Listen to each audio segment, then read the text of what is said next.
Sayr is a very different kind of entity than anything I've ever done before. It's much more intimate, it's much more here somehow.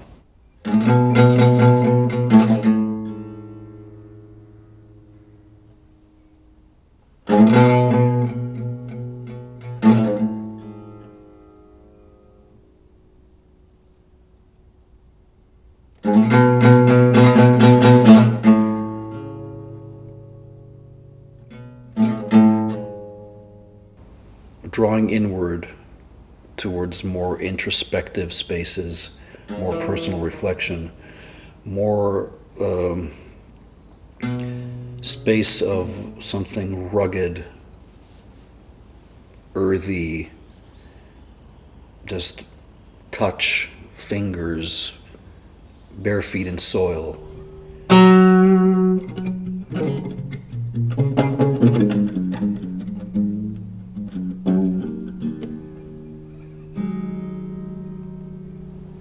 New direction that I took with sayr came about because of one particular instrument.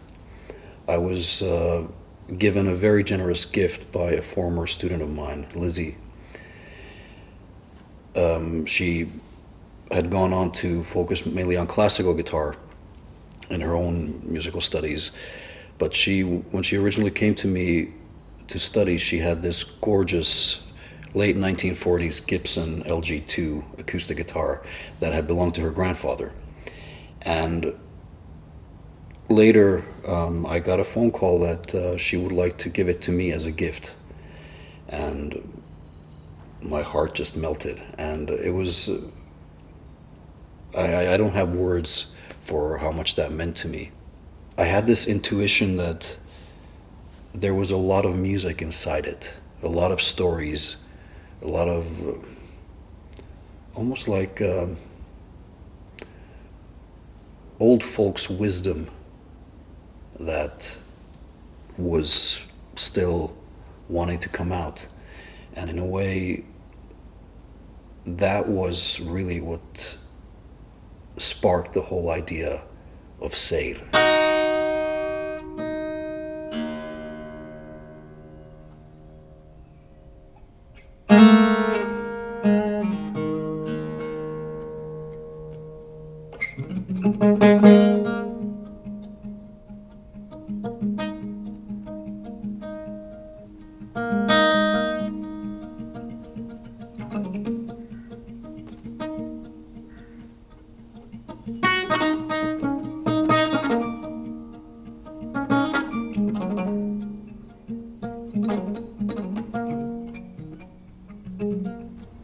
It's an instrument that has made me play differently than I've ever played before. It seems to bring out very different kind of musical responses to just how it sounds, and it's made me speak differently through the music in many ways. And interestingly, it created a bridge to something that I'd been thinking about for quite a while, the relationship between sound, music, and memories.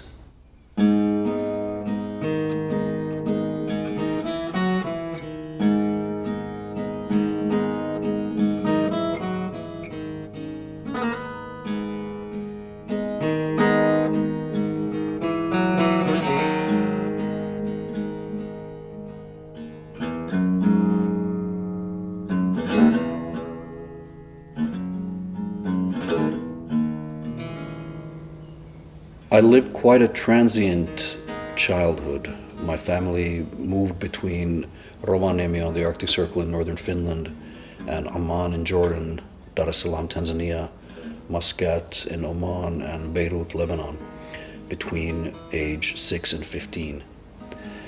And through much of that time, I was very immersed in music, and I started to wonder if I might have developed some kind of an acoustomological relationship to all these changing environments. As I was growing up, we moved around from city to city, country to country so much when I was a child that I started to ask myself if I might have stored in certain sounds certain memories for processing and maybe understanding later on a deeper level. And that then reminded me of the method of loci, or as it's also known, the memory palace. The memory palace is a method of enabling one to recall specific memories by placing certain representations of memories or imagines into certain rooms or locations in a memory palace, locations called loci. It's an ancient technique of mnemonic recall used by the Romans and the Greeks. And I remember that I'd read about it, and I started to wonder, well, are these sounds that keep sparking these musical responses in me that then lead me to certain personal memories of northern Finland, of Jordan, of Tanzania, Oman, Lebanon?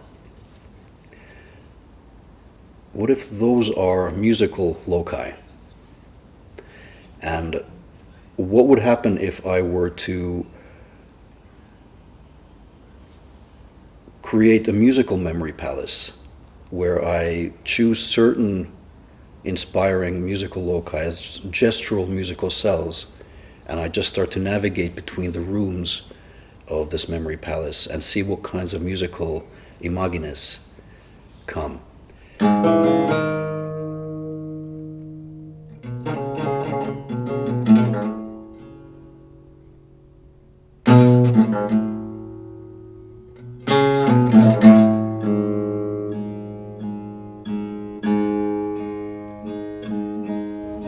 In Arabic music, there is the concept of sayr, which means the pathway, literally the course or motion through a maqam. And I started to play with that metaphor. What would be the sayr or pathway through a musical memory palace?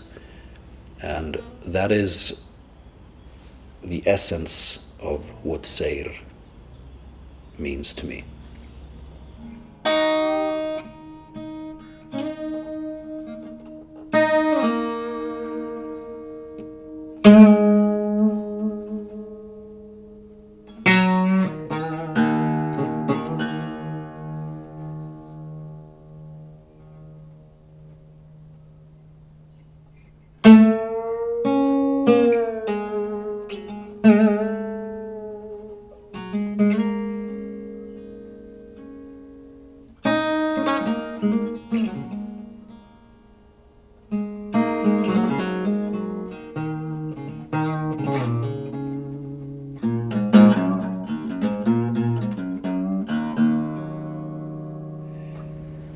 It's a playground. It's a concept that I've thought of as a series of recordings, either done at home in my home studio or in concert, and all improvised. And I have no idea where this, sayr is going to take me musically, but I envision it as a way for me to explore new musical ideas and expose myself to new musical situations and really stay in the moment, which I think in these times is often,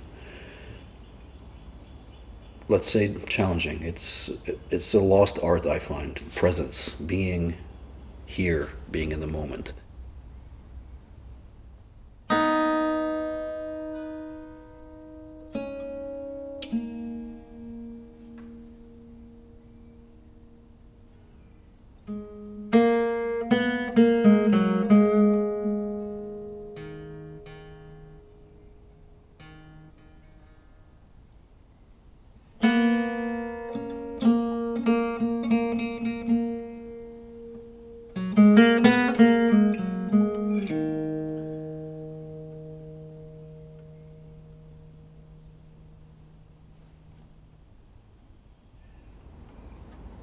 As luck would have it, I was sitting at home on a Sunday afternoon in March this year, and I took my Gibson guitar and I felt like playing. I just figured, okay, let me just put a microphone there, and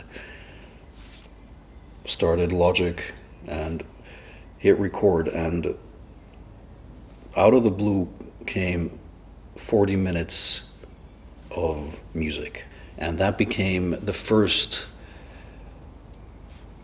chapter of sayr, which I called Salt Thirst.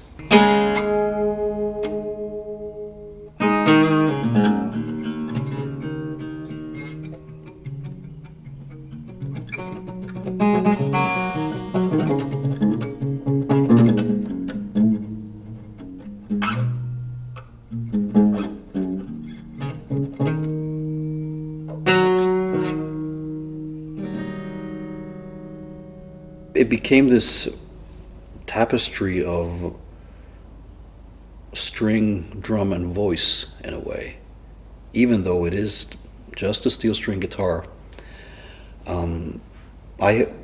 I heard Arabic oud in there.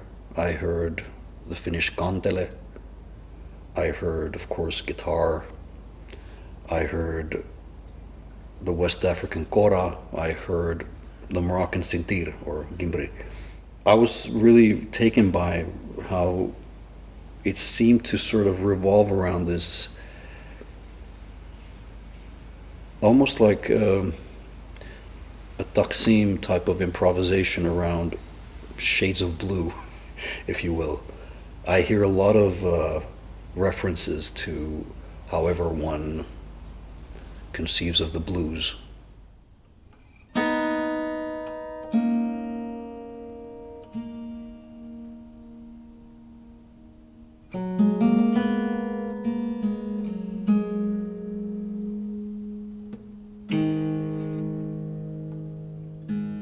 I realized that I might have captured something very precious. And as I listened back to it, I realized that I have to release this.